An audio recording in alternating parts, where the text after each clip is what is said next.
All right guys, welcome back to the channel. Welcome to another video. Today I'm going to be doing a walk around on my 2020 Jeep Gladiator. Stay tuned.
Everyone, so here she is. So it is a 2020 Jeep Gladiator Rubicon Gator Green Clear Coat, which is one of my favorite colors in the Gladiator.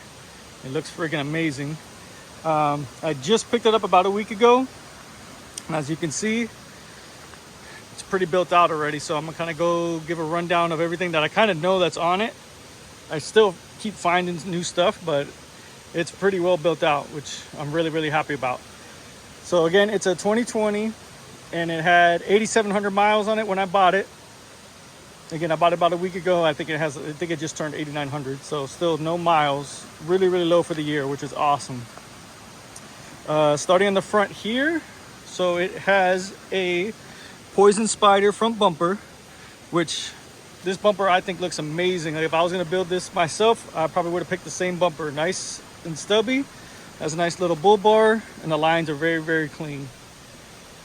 And then it's got some red shackles, and then it has a Warren VR Evo 10S winch with a synthetic line.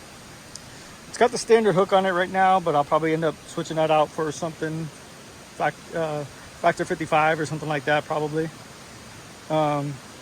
It does have Oracle front headlights with the halos and LEDs. I believe they're LEDs. I don't know if they're LEDs or HIDs, but I believe they're LEDs. And then also coming to the front, it has a fender chop kit, and it's got, I believe these are Rugged Ridge corner lights here. So it gets rid of the big turn signals that you have, and it makes them a lot sleeker looking, and they're LED and they look really nice. Again, I'm new to the Jeep platform. My brother's had a couple, an old TJ and like a JK two-door, but I'm new to this whole Jeep platform, so I'm still trying to figure stuff out as far as suspension and all that kind of stuff goes with Jeeps. But it does have, from what I've found out, it does have a Rubicon Express lift. Now I'm not really sure the height. I have looked up on the forums and done some measurements. So I'm thinking it's in the 3.5-inch range of lift. But it has the coils. I don't know if you can see back down there, but it has a lower control arm. I think it's got a factory upper control arm, I believe. But underneath, it does have, and again, I don't like track bar, or I don't know. I gotta find out everything about like front solid axle suspension now. I'm coming from a Toyota Tacoma. It does have the Fox steering stabilizer, and it is the pass-through arm, which I've read is a little bit better than having the regular one, and it works really well so far. I've just finished up a couple trails now, and there's no bump steer or anything in this thing. It also has, I forgot in the front here, diodynamic fog lights, which are really nice. They're clear. I may end up swapping those out for ambers, but I don't want to go too crazy with any lights. I may swap those for ambers and then maybe just put a set of ditch lights up there just to get a little bit more light out. But these LEDs actually do a really good job of getting light out. So I'm probably not going to do anything too crazy as far as lights go. All right, so let's come to the side here. So as far as shocks goes, it is running the Fox 2.0 Performance Series shocks, which have rode really, really well so far. I love the way progressive shocks ride. I hate digressively valved shocks. I don't know, just always too firm in the ride comfort. So I definitely like Fox, King, anything that's like progressively valved. I definitely like the ride of those a lot better. As far as wheels and tires goes, it is sitting on 37-inch, 37 1250 17s, and they are the Yokohama Geolanders XATs, so they're all-terrain version. And so far these tires have been really, really nice. They're super quiet on the highway. They ride nice, smooth. They don't vibrate. They did great on the trail today. And then the wheels, kind of dirty, can't really see them, but they are Fuel off-road, and I believe they are Fuel Zephyrs is the actual name of them. And they're kind of like a gloss black when they're clean, obviously. Right, now coming down the side, it's got the factory rock rails. Inside is pretty stock, and it's like a base model Rubicon. It's kind of messy in here right now, but so everything as what a Rubicon comes with. The only thing I have added is a 67's Designs mount for holding the iPad and the phone. So that's the only thing I've added so far. Again, this is my first time owning a Jeep, so this is freaking amazing.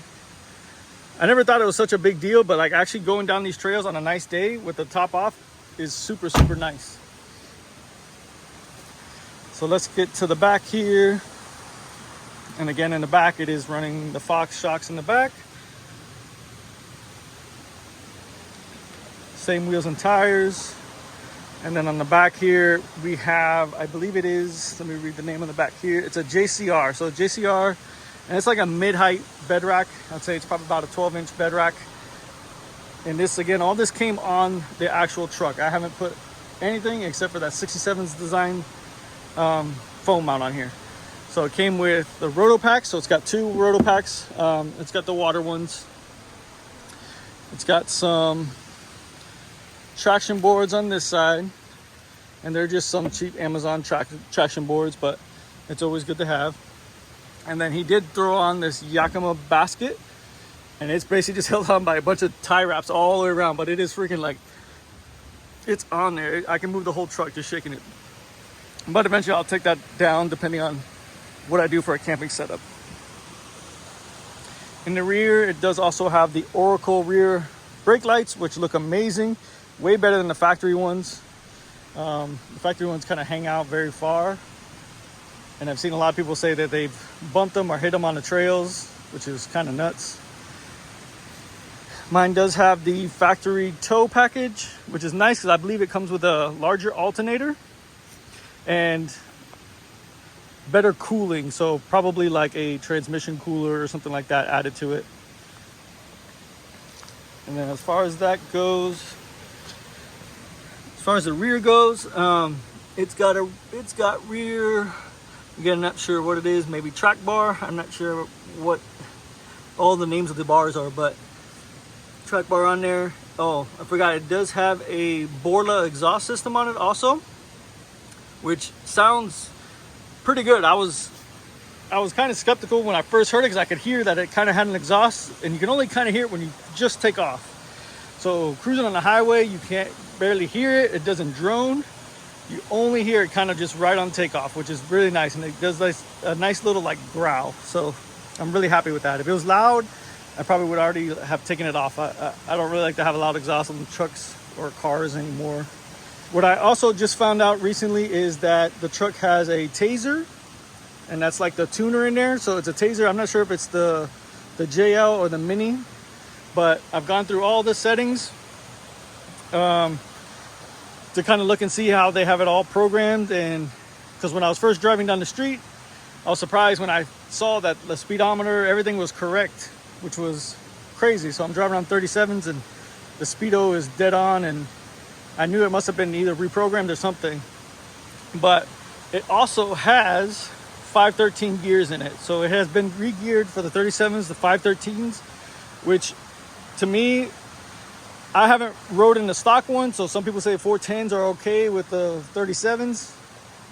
After driving this, I would imagine no way. Like if somebody was to drive their stock 37 Gladiator with 410s on it and drive this one, they would probably say it drives a lot better. Now I know some people do go to 488s, which are probably a little bit better on the highway, but honestly, I don't really drive on the highway too much anymore at all.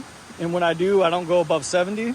And at about 70 miles an hour, I'm at like 2100, in between 2100 and 2200 RPMs. But it cruises so nice. Like on the highway, it has power to be able to pass people.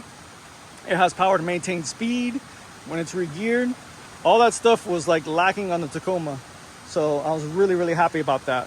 And the 8-speed transmission on this thing is 100% better than the Tacoma. Now, it could be also that it is re-geared, so it's running more efficiently.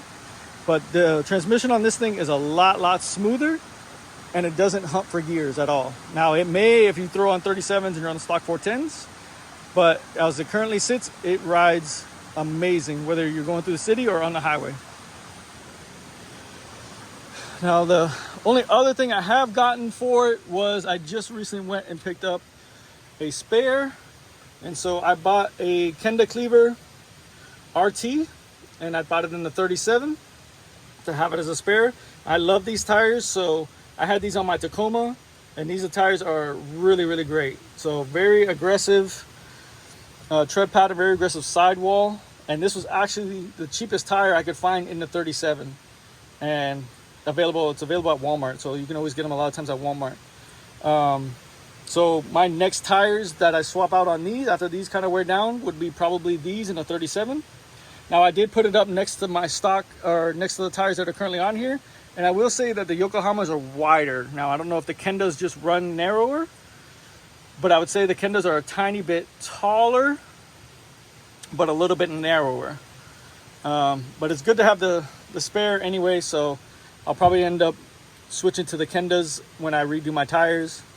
This is just a box I have that I used to carry with my Tacoma that keeps all my air down tools, all my coverage stuff. The truck does have bed lights in the rear, which are nice. At night, they really light it up. And let's see what else. I think that's pretty much it. So again, it is a Rubicon, so I was using the disconnected sway bar, which was super nice. And with the Taser, you can disconnect the sway bar in two-wheel drive, and you can still drive up to, I think, 30 miles an hour. So I was able to do most of the trails in two-wheel drive with the sway bar off, so the ride was really nice. And then since it is a Rubicon, it does have the lockers front and rear, which is awesome. Like this thing is dialed like already. This thing is set up, ready to go. So as far as modifications go, it's pretty much set. I don't think I'm really going to do too much to it at all. Again, maybe the rear Terraflex sway bar to get those end links out of the way. Now I am going to do some kind of a camping setup, so I'm not sure what I'm going to go with yet. It already has the rack on it, so it'd be quick and easy just to throw a tent on the back to have for camping. But I really want a GFC. A GFC on this thing would be amazing. So if you see my last video, which I'm not sure if it's I'm not sure if it's gonna be the last one from this or maybe 2 videos back, but I listed up my camper for sale because I had a 4-wheel camper when I had the Tacoma. But after I got rid of the Tacoma, I'm gonna get rid of the camper because it fits better on a 6-foot bed, and these have the 5-foot bed. So I'm getting rid of the camper, and so as soon as that sells, you know, I may place an order for a GFC. We'll see. But in the meantime, I'll probably look on Marketplace just to pick up like a cheap tent so I can go out on some trips in the meantime. But other than that, this thing is freaking dialed, man. This thing, right, like I was saying earlier, it took this last trail I took, and it took it like nothing. Like, it rode so smooth down the trail. It rides better than the Tacoma does, which I'm shocked about since it's got the solid axles in the front. But rides smoother than the Tacoma. Feels like it's got more power since it's probably re-geared and everything like that. But feels like it's got more power. Sitting on 37s already. It's a beast. So it's ready to go. So I can't wait to get it out on some more trips. I'm gonna pick up either a tent, maybe a GFC. It would be amazing. But there'll be definitely a lot more videos to come with the Gladiator. So stick around. If you like the video, give it a like. Appreciate it if you would subscribe if you're not already. Trying to hit maybe 1,000 subscribers by the end of the year, which will be super cool. But anyway, that's going to be it for this video. So I hope you guys have a good day.